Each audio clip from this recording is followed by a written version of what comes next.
નમસ્કાર.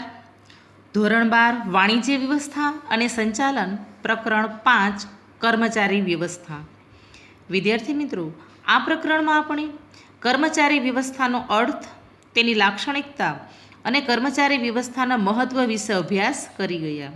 આજે આપણે કર્મચારી વ્યવસ્થાના એક ભાગ તરીકે માનવ સંસાધન સંચાલન એનો અભ્યાસ કરીએ. વિદ્યાર્થી મિત્રો, આ ટોપિકમાંથી ફૂલ ફોર્મ એટલે કે વિસ્તૃત રૂપ, માનવ સંસાધન સંચાલનનું મહત્ત્વ અને માનવ સંસાધન સંચાલનની કામગીરીને બે ભાગમાં વહેંચાયેલી છે. એક આયોજન સાથે સંબંધિત બાબત અને બે વળતર અને વિકાસ સંબંધી બાબતો. તો આના વિશે ઘણા બધા પ્રશ્નો એ ઉપયોગી થઈ પડે.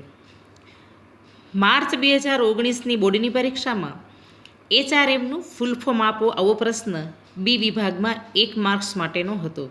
તો પહેલાં આપણે વિસ્તૃત રૂપ છે HRM એની વાત કરી લઈએ. H for human, R for resource અને M ફોર મેનેજમેન્ટ. આ માનવ સંસાધન સંચાલનનું એ વિસ્તૃત રૂપ થયું.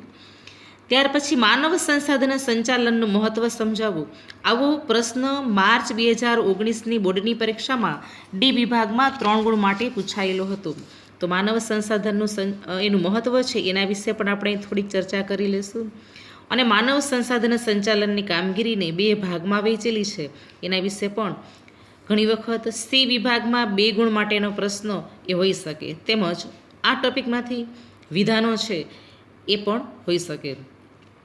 તો વિદ્યાર્થી મિત્રો, માનવ સંસાધન સંચાલનની આપણે બુકમાંથી અંડરલાઇન પણ કરતા જઈશું. તૈયારી કરીએ પહેલાં માનવ સંસાધન સંચાલન એ કર્મચારી સંચાલનનું એક વિસ્તૃત સ્વરૂપ જ છે.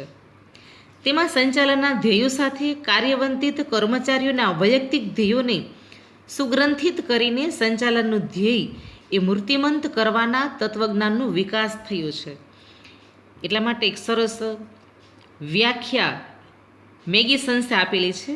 વિદ્યાર્થી મિત્રો, માનવ સંસાધન સંચાલનનો અર્થ કે વ્યાખ્યા આપણી બુકમાં નથી, પણ છતાંય માનવ સંસાધન સંચાલનની એક સરસ વ્યાખ્યા મેગી સંસ્થના શબ્દોમાં કહીએ તો માનવ સંસાધન એટલે સંચાલનમાં કાર્યવંતિત કર્મચારીઓનું કુલ જ્ઞાન, બુદ્ધિ, પ્રતિભા, કૌશલ્ય, હૈયાવકલત, સર્જનાત્મક શક્તિ, તેમની માન્યતાઓ અને મૂલ્યો. આમ કહી શકીએ કે કર્મચારી એ સંસ્થાની મોંઘેરી મિલકત છે, અસ્કયામતો છે. આ માનવ તત્વની માવજત કરવામાં આવે, તેમની જરૂરિયાતો સંતોષવામાં આવે, તેમને સાનુકૂળ પર્યાવરણ ઊભું કરવામાં આવે અને તેમની વફાદારી, વિશ્વાસ, નિષ્ઠા અને જૂથ ભાવનાને કારણે સંસ્થા છે એ તેના ધ્યેયો છે એ સિદ્ધ કરી શકે એવું કહી શકાય. વિદ્યાર્થી મિત્રો, માનવ સંસાધન સંચાલનની વાત કરું તો તમારા પ્રથમ વર્ષ બીકોમના અભ્યાસક્રમમાં તમારે 100 માર્ક્સના વિષયનું એક અહીંયા પેપર લખવાનું થાય, વધારે તમે ત્યાં શીખી શકશો. અહીંયા આપણે બુકમાં આપેલો છે મુદ્દા વિશે ચર્ચા કરીએ. માનવ સંસાધન સંચાલન એ ધ્યેય પ્રાપ્તિ માટે જરૂરી કર્મચારીઓનું આયોજન કરવું, તેમની પ્રાપ્તિ, જાળવણી અને તેમના વિકાસની પ્રક્રિયા છે. તેનો વિકાસ કર્મચારી સંચાલનમાંથી થયો છે તેવું કહી શકાય. વિદ્યાર્થી મિત્રો, માનવ સંસાધન સંચાલનનો અહીંયા આ રીતે પણ એક નાનો એવો અર્થ આપી શકાય. કર્મચારી સંચાલનમાં સામાન્ય રીતે ભરતી, પસંદગી, તાલીમ જેવી પ્રવૃત્તિઓનો સમાવેશ થાય છે. ભૌતિક સુખ સુવિધામાં વધારો, ઉત્તેજક વેતન પ્રથાઓ અને કર્મચારી કલ્યાણ જેવી પ્રવૃત્તિઓનો પણ સમાવેશ થાય છે. જ્યારે માનવ સંસાધન સંચાલનમાં કર્મચારીના વિકાસનો પણ સમાવેશ થાય છે. વિદ્યાર્થી મિત્રો, એક વિધાન અહીંયા 2 ગુણ માટેનું મહત્ત્વનું ગણાવી શકાય, જે બરાબર યાદ રાખો. માનવ સંસાધન સંચાલનમાં કર્મચારી સંચાલન અને માનવ સંસાધન સંચાલનમાં શાનો સમાવેશ થાય છે એક પ્રશ્ન, તેનો જવાબ આપણે કહી શકીએ કે કર્મચારી સંચાલનમાં સામાન્ય રીતે ભરતી, પસંદગી, તાલીમ વગેરે જેવી બાબતોનો સમાવેશ થાય. ભૌતિક સુખ સગવડો એનો વધારો, ઉત્તેજક વેતન પ્રથાઓ અને કર્મચારી કલ્યાણની પ્રવૃત્તિઓ છે એનો પણ સમાવેશ થાય. જ્યારે માનવ સંસાધનમાં ધ્યેય પ્રાપ્તિ માટે જરૂરી કર્મચારીઓનું આયોજન કરવું, તેમની પ્રાપ્તિ, જાળવણી અને તેમના વિકાસની પ્રક્રિયા છે તેનો વિકાસ કર્મચારી સંચાલનમાંથી થયો છે. આમ કહી શકાય કે માનવ સંસાધન સંચાલનમાં ઉપરોક્ત બાબતો છે ઉપરાંત કર્મચારી વિકાસનો પણ સમાવેશ થાય છે એવું આપણે કહી શકીએ. વિધાન 2 માર્ક્સ માટેનું અહીંયા હોઈ શકે એ યાદ રાખો વિદ્યાર્થી મિત્રો.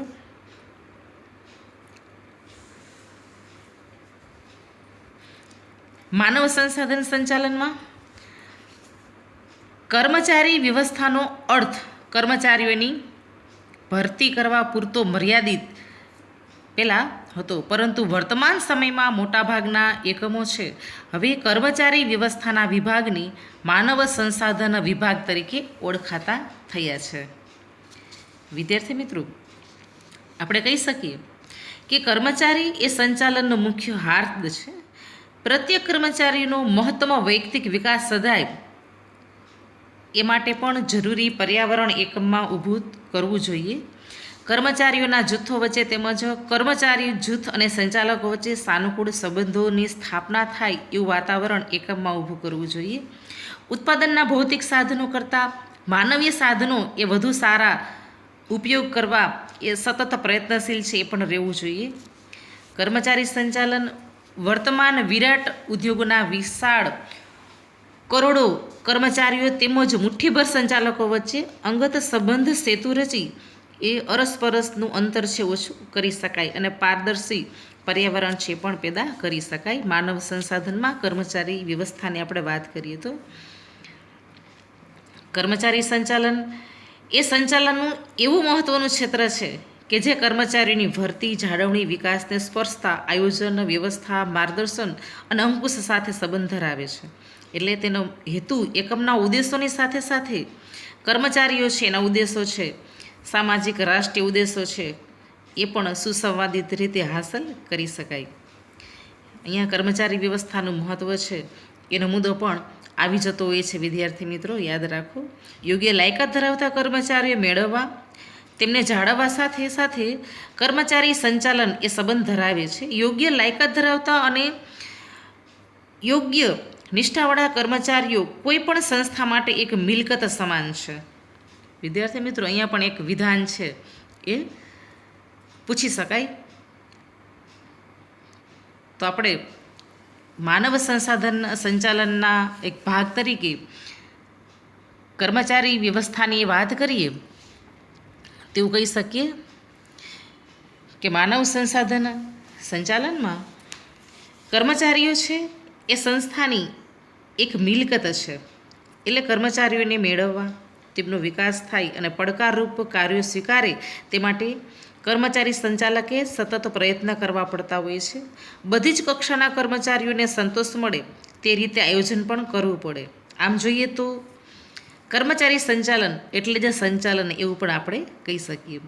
વિદ્યાર્થી મિત્રો, માનવ સંસાધન સંચાલનનું મહત્ત્વ જોઈએ તો એની વાત અહીંયા થોડી કરી દઈએ, કારણ કે આપણા અભ્યાસક્રમમાં એક અલગ મુદ્દા તરીકે માનવ સંસાધન સંચાલનનું મહત્ત્વ સમજાવવું એવું છે નહીં, પરંતુ એટલું આપણે ચોક્કસ કહી શકીએ કે વર્તમાન સમયમાં મોટાભાગના એકમો હવે કર્મચારી વિભાગને માનવ સંસાધન વિભાગ તરીકે ઓળખતા થયા છે. અને આજના વૈશ્વિક હરીફાઈના સમયમાં માનવ સંસાધન સંચાલનનું મહત્ત્વ ખૂબ વધી ગયું છે. શા માટે વધી ગયું છે એની વાત કરીએ તો એક તો યોગ્ય લાયકાત ધરાવતા કર્મચારીઓ છે એ મેળવી શકાય. કર્મચારીઓ છે એના માટે વૈજ્ઞાનિક ધોરણે વેતનનું માળખું છે એ પણ તૈયાર કરી શકાય. માનવ સંસાધન સંચાલનનું મહત્ત્વ એટલા માટે પણ છે કે કર્મચારીઓની કાર્યક્ષમતા વધે, કર્મચારીઓને યોગ્ય શિક્ષણ મળી રહે તે માટે તાલીમ પણ આપવામાં આવે, જેથી કરીને એ તાલીમ પામેલ કર્મચારી છે એ એકમમાં સારી રીતે કાર્ય કરી શકે, તો એકમ છે પણ ધ્યેય સિદ્ધિ કરી શકે. કર્મચારીઓને પ્રોત્સાહિત કરવા માટે દોરવણી, માર્ગદર્શન અને નેતાગીરી છે પણ પૂરી પાડવામાં આવે, તો કર્મચારીઓમાં જુસ્સો અને શિસ્તના ગુણો છે એનો પણ વિકાસ થાય. માનવ સંસાધન સંચાલનમાં કર્મચારીઓની કલ્યાણ પ્રવૃત્તિઓ છે એ પણ હાથ ધરવામાં આવતી હોય છે. એકમના ઉદ્દેશો અને કર્મચારીના ઉદ્દેશો વચ્ચે સુમેળ છે એ સાધી શકાય છે અને કામગીરી છે એનું મૂલ્યાંકન પણ શક્ય બને છે. કર્મચારીઓ માટે સામાજિક સલામતી પણ જાળવી શકાય, ઔદ્યોગિક સંબંધો છે એ પણ સુમેળભર્યા જાળવી શકાય, કર્મચારીઓ પર દેખરેખ અને અંકુશ પણ રાખી શકાય. આમ કહી શકાય કે માનવ સંસાધન સંચાલનનું મહત્ત્વ દરેક ધંધાકીય એકમમાં જોવા મળે છે હોવું જોઈએ. દરેક એકમમાં ઉત્પાદનના અન્ય સાધનો કરતાં માનવ એટલે કે કર્મચારીઓ છે તેની કદર, તેમનો કાર્યસંતોષ, કુશળતા, વફાદારી અને જાળવણી જો કરવામાં આવે તો એકમ છે એ સારા પરિણામો પ્રાપ્ત કરી શકે. તો વિદ્યાર્થી મિત્રો, આ વાત થઈ માનવ સંસાધન સંચાલનના મહત્ત્વની. હવે આપણે જોઈએ માનવ સંસાધન સંચાલનની કામગીરી છે તેની 2 ભાગમાં વહેંચવામાં આવે છે. વિદ્યાર્થી મિત્રો, ઘણી વખત સી વિભાગમાં આ એ અને બી તરીકે જે 2 ભાગ કરેલા છે એ 4 મુદ્દા એનો પ્રશ્ન છે એ તમને 2 ગુણ માટે સી વિભાગમાં પૂછાઈ શકે. એમાં આપણે કીધું છે આયોજન સાથે સંબંધિત બાબતો. તો વિદ્યાર્થી મિત્રો, 2 ગુણના પ્રશ્નમાં આ 4 બાબતો છે તેનો આપણે ઉલ્લેખ કરવો ઘટે. એકમમાં જરૂરી કર્મચારીઓનું આયોજન કરવું, એકમના વિકાસ સાથે નવી નિમણૂક દ્વારા તેમાં વધારો કરવો એ આયોજન સાથે સંબંધિત બાબત ગણાય. ધંધાકીય એકમમાં કર્મચારીઓનું આયોજન કરવું એટલે કે કયા વિભાગમાં કેટલા કર્મચારીઓ જોશે, કેવી લાયકાતવાળા કર્મચારીઓ છે પ્રાપ્ત કરવાના છે અને એની નિમણૂક છે કેવી રીતે, કયા વિભાગમાં કઈ બાબત માટે કરવી એ બાબત આયોજન સંબંધિત ગણાવી શકાય. ત્યાર પછી બીજું જોઈએ, સમય, સંજોગો અને પરિસ્થિતિ મુજબ જરૂર જણાય ત્યાં કાળજીપૂર્વક યોગ્ય કાર્યવાહી કરી અને કર્મચારીની સંખ્યામાં ઘટાડો પણ કરવો. વિદ્યાર્થી મિત્રો, આવું પણ બને કે ધંધાકીય એકમમાં જો કર્મચારીઓ છે એ જરૂર કરતાં વધારે હોય તો એ ફાજલ કર્મચારીઓ દ્વારા કોઈ પણ પ્રકારનું વળતર પ્રાપ્ત થાય નહીં. એટલે કે એ કર્મચારીઓને વેતન તો ચૂકવવું પડે છે, પરંતુ તેની પાસેથી કામગીરી લઈ શકાતી ન હોય તો આવા સમયે કર્મચારીઓની સંખ્યામાં ઘટાડો કરવો. તો જરૂર જણાય ત્યાં અને જરૂર જણાય તેવા વિભાગમાં એ બાબત કાળજી રાખીને કર્મચારીની સંખ્યામાં ઘટાડો કરવાની વાત થઈ. ત્યાર પછી દરેક કર્મચારીઓને તેમના લાયકાત મુજબ યોગ્ય સ્થળે કામગીરી સોંપવી. વિદ્યાર્થી મિત્રો, જે લાયકાત ધરાવતા હોય, અનુભવ ધરાવતા હોય એવી જ કામગીરી એ કર્મચારીને સોંપવામાં આવે તો એ કર્મચારીની કાર્યસંતોષ પણ તેના કામથી થશે અને કર્મચારીના વિકાસની સાથે એકમમાં પણ સારા અનુભવી કર્મચારીઓ છે એ આપણે એકમને આપી શકીએ. એટલે કર્મચારીને તેની લાયકાત છે એ મુજબ એને કામગીરી છે એકમમાં સોંપવી જોઈએ. ત્યાર પછીની વાત કરીએ તો કર્મચારીઓને સતત કાર્યશીલ રાખી તેમના કાર્ય સંબંધી જ્ઞાનમાં વધારો કરવો. કર્મચારીઓને સતત કાર્યશીલ રાખી ધંધાકીય એકમમાં કર્મચારીઓ છે એ કામના સમયમાં એ કાર્ય કરતા હોય.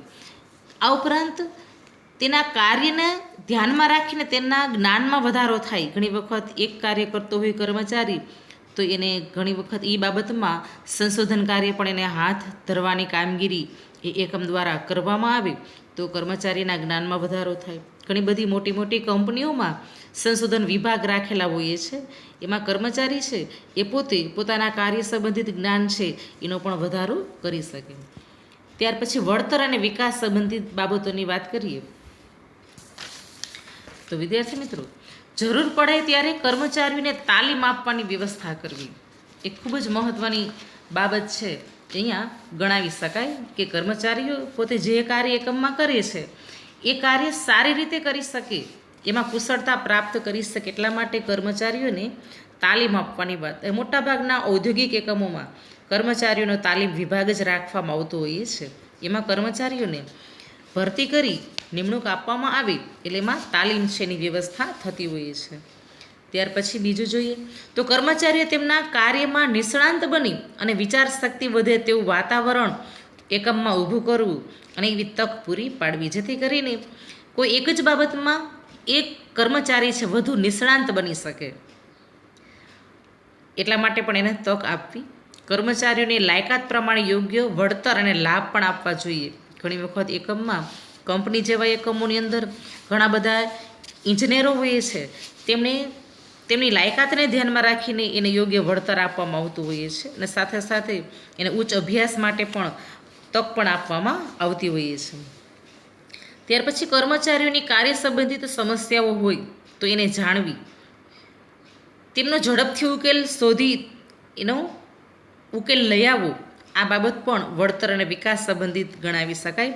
કારણ કે એકમમાં કામ કરતા કર્મચારીઓ એને કોઈ સમસ્યા હોઈ શકે, તો એને કયા પ્રકારની સમસ્યા છે એને ઓળખવી અને એની સમસ્યાઓ દૂર કરવા માટે ઝડપથી કાર્યવાહી હાથ ધરવી. તો વિદ્યાર્થી મિત્રો, અહીંયા વિધાન પણ પૂછાય છે. આયોજન સંબંધિત બાબતો અને વળતર અને વિકાસ સંબંધિત બાબતોમાં બે વિધાનો છે એ હોઈ શકે. એક વિધાન એવું છે, માનવ સંસાધન સંચાલનમાં આયોજન સાથે સંબંધિત બાબતો જણાવો. તો આ 4 બાબતો છે એને આપણે સમજાવવાની થાય 2 માર્કના પ્રશ્નમાં. પછી એવો પણ પ્રશ્ન હોઈ શકે, માનવ સંસાધન સંચાલનની વળતર અને વિકાસ સંબંધિત બાબતો દર્શાવો. તેમાં પણ આ 4 બાબતો છે આપણે દર્શાવવાની થાય. અને સાથે નીચેના પેરેગ્રાફમાં એક બાબત આપેલી છે જે વિધાનના સ્વરૂપમાં એ પૂછાઈ શકે કે કર્મચારીઓના ઉદ્દેશો અને ધંધાકીય એકમના ઉદ્દેશો બંને કેવી રીતે સિદ્ધ કરી શકાય. તેનો જવાબ છે એ નાના એવા આ પેરેગ્રાફમાં સમાયેલો છે. વિદ્યાર્થી મિત્રો, કે માનવ સંસાધન સંચાલનમાં કર્મચારીઓને ઉત્પાદનનું સાધન નહીં પણ તેથી વિશેષ એક માનવી તરીકે સ્વીકારવામાં આવે છે. તેમાં સંચાલનના કાર્યો અને સિદ્ધાંતોને અપનાવવામાં આવે છે. તેથી સ્થિર કર્મચારી દળ ઊભું કરી શકાય. સ્થિર કર્મચારી દળ એટલે વિદ્યાર્થી મિત્રો, ઘણા બધા લાંબા સમય સુધી એકમમાં કર્મચારીઓ છે કાર્યરત હોય, કર્મચારીઓ એકમ છોડીને જતા ન રહે, એટલે વર્ષો સુધી એ જ કર્મચારીઓ કાર્ય કરતા હોય એકમમાં, તો એ સ્થિર કર્મચારી દળ છે કહી શકાય. કર્મચારીની ફેરબદલી દર ઘટે. ધંધા એકમમાં જો કર્મચારી ફેરબદલી દર ઊંચો હોય તો એનો મતલબ એવો થયો કે વારંવાર એકમે કર્મચારીની ભરતી કરવી પડતી હોય. કારણ કે કર્મચારી વારંવાર એકમ છોડીને જતા રહીએ તો એ જતા રહીએ છે એના સ્થાને નવા કર્મચારી છે એને પાછા નિમણૂક આપવી પડે, ભરતીની આખી પ્રક્રિયા કરવી પડે, તો એકમ માટે સારું ન ગણાય.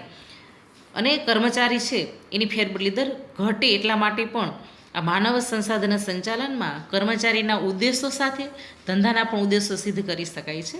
કર્મચારીઓની કાર્યક્ષમતા અને કાર્ય સંતોષમાં વધારો થાય, આમ કર્મચારીના ઉદ્દેશો અને ધંધા એકમના ઉદ્દેશો એ બંને સિદ્ધ કરી શકાય. વિદ્યાર્થી મિત્રો, નાના એવા આ પેરેગ્રાફમાં તમને સરસ વિધાન આપેલું છે, હું કાઉન્સ કરું છું, બરાબર યાદ રાખજો. વિધાન આવા પ્રકારનું હોય છે, કર્મચારીના ઉદ્દેશો અને ધંધાકીય એકમના ઉદ્દેશો બંને કેવી રીતે સિદ્ધ કરી શકાય. 2 માર્કના પ્રશ્નમાં અહીંયા આપેલું છે.